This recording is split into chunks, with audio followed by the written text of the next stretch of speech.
The neon signs of Sector 19 flickered in an endless dance of colors above the dirty alleys of New Earth's Market District. Smog rolled like fog, and scavenger drones buzzed through the alleys, collecting scraps from discarded tech and forgotten food. The crowd bustled past without a glance at the hunched figure slumped against the alley wall. Her cloak was tattered, face shadowed beneath the grime of interstellar travel. No one stopped for beggars in this part of the city, especially not alien ones. Except for Milo. 10 years old, barely up to an adult's waist. Milo scurried past the crowd with a small satchel slung over his shoulder. He paused when he saw her, a woman with strangely silvery eyes that shimmered even through layers of filth. Her trembling fingers clutched a dented bowl. No one had dropped even a credit chip. He glanced around. No one noticed her. No one cared. Milo sighed, opened his satchel, and pulled out a wrapped protein bar. "You look hungry," he said, his voice timid but firm. The alien woman slowly lifted her head. "You're giving this to me?" "Yeah. It's got vitamins and stuff. My mom says it's boring, but it keeps you going." Her lips twitched into a faint smile. "Thank you, small human." "I'm Milo," he said. "What's your name?" She hesitated. "Vexa." Chapter 2. The Queen in Disguise. Vexa wasn't just any alien. She was the sovereign queen of Caltherion, a world cloaked in golden forests and crystalline oceans. A realm ruled by matriarchs of power and grace, where arranged marriages determined political balance across star systems. But Vexa had fled that. The council had insisted she marry a cruel suitor to preserve an alliance. Vexa refused. Using ancient cloaking tech, she vanished into the stars, disguised as a drifter, a beggar, a nobody, seeking a partner not of status or wealth but of heart. A companion who would choose kindness, even when there was nothing to gain. And now, this tiny human boy had fed her without hesitation. It wasn't the husband she was seeking, but a start. Chapter 3. The Visit. The next day Milo returned. This time with a blanket and a thermos of warm broth. "It gets cold at night," he said.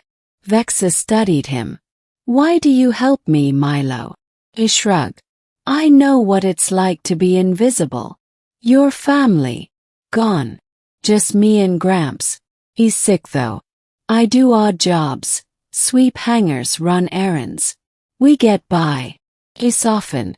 "You are strong for someone so small." He grinned. "Well, you look strong too. Even if you're all wrapped up like a space mummy." That made her laugh, a sound she hadn't made in weeks. Milo's visits became routine. Every day after work he brought her something. Soup, a joke, sometimes just company. And every night she listened to his stories of the city.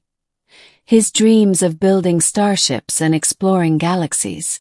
And Vexa, in turn, slowly told him of faraway stars, of skies with twin suns and forests that sang at night. She never admitted who she was, but she let glimpses of her world shine through. Chapter 4.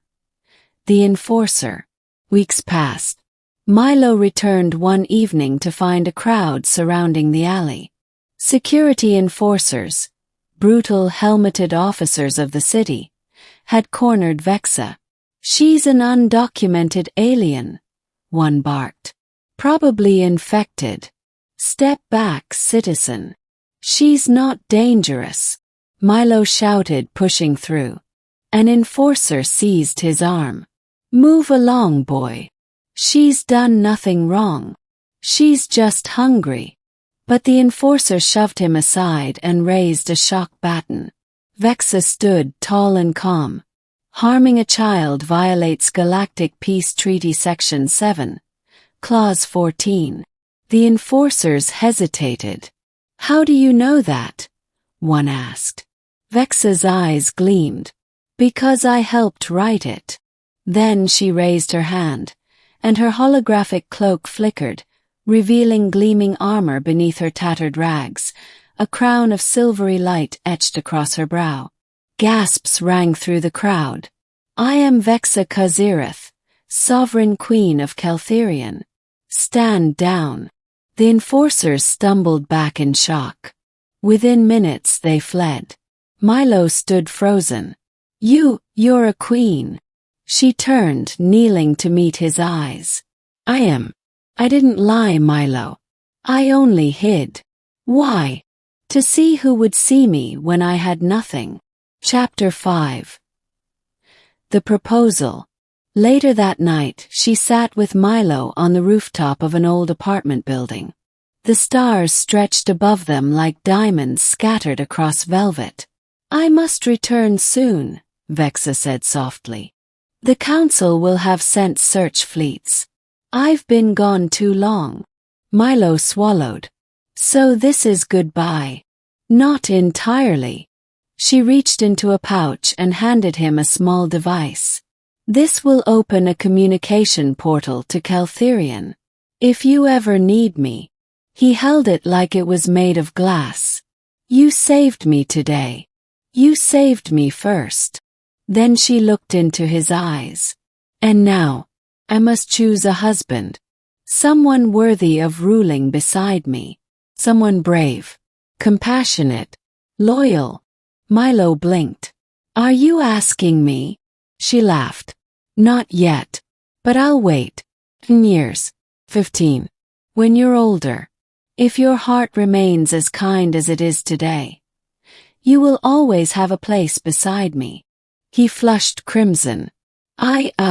Okay." She kissed his forehead. "Until then, be strong, little one." And with a shimmer of light, she vanished into the stars. Chapter 6. Years later. The skyline of Neo City had changed.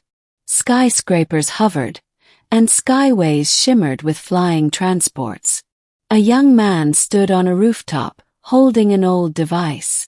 Milo, now 25, had built his own shipyard. His grandfather had passed, but he'd fulfilled the dream, designing vessels for deep space, inspired by tales of a queen in disguise. The device sparked to life. Portal opened, and from the light, Vexa stepped through. Unchanged, regal, powerful. "I see you kept your heart," she said. He smiled. "And you kept your promise." The city lights faded behind them as she took his hand. And together they walked toward the stars.